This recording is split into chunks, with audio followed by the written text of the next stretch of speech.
बिहार में 2 विधानसभा सीटों पर हुए उपचुनाव का परिणाम जगजाहिर हो चुका है। मोकामा में आरजेडी ने जीत दर्ज की तो गोपालगंज में बीजेपी ने परचम लहराया।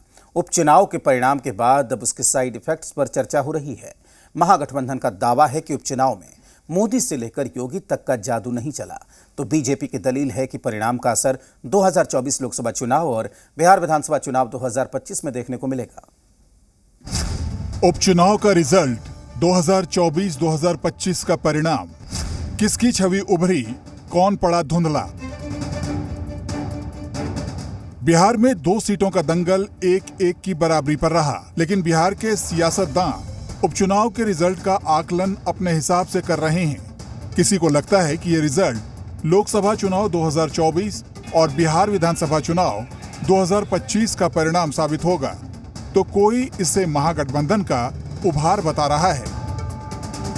इन्हें देखिए, घर से ही सोप मैन्युफैक्चरिंग करते हैं और महीने का 1 लाख कमाती हैं। आप भी सोप मैन्युफैक्चरिंग करना चाहते हो? इनसे सीखना है तो फ्रीडम ऐप को अभी डाउनलोड कीजिए।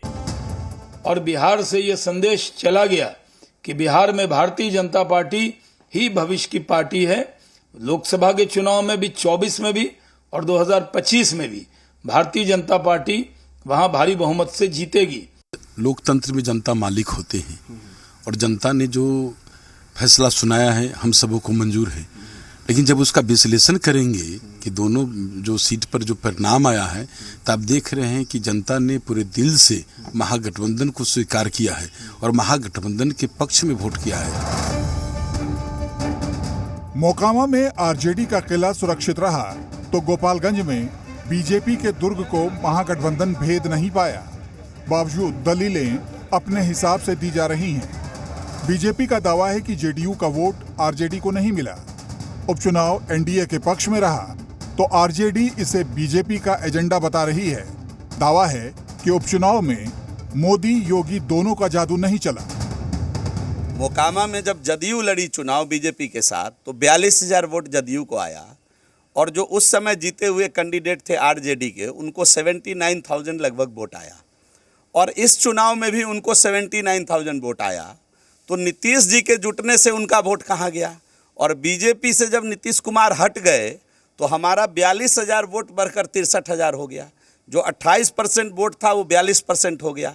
तो नीतीश जी अब जिनके साथ रहेंगे उनका बंटाधार करेंगे। न मोदी का, न योगी का, न बड़े बड़े बीजेपी के नेताओं का जादू चला। अरे बीजेपी वाले, आप का असर खत्म हो गया है, आपकी शाख खत्म हो गई है, आप पैक करके निकलिए बिहार से।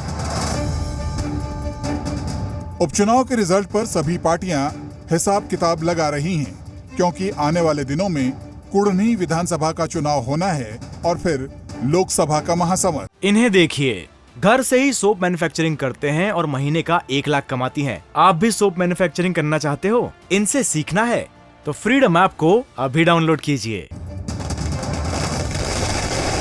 ब्यूरो रिपोर्ट, जी मीडिया।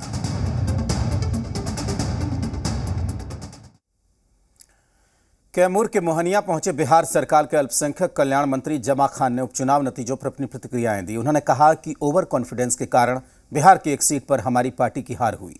हमारे कार्यकर्ता ओवर कॉन्फिडेंस का शिकार हो गए। उन्हें लग रहा था कि सीट हम जीत जाएंगे, जिस वजह से हमारी एक सीट पर हार हुई है।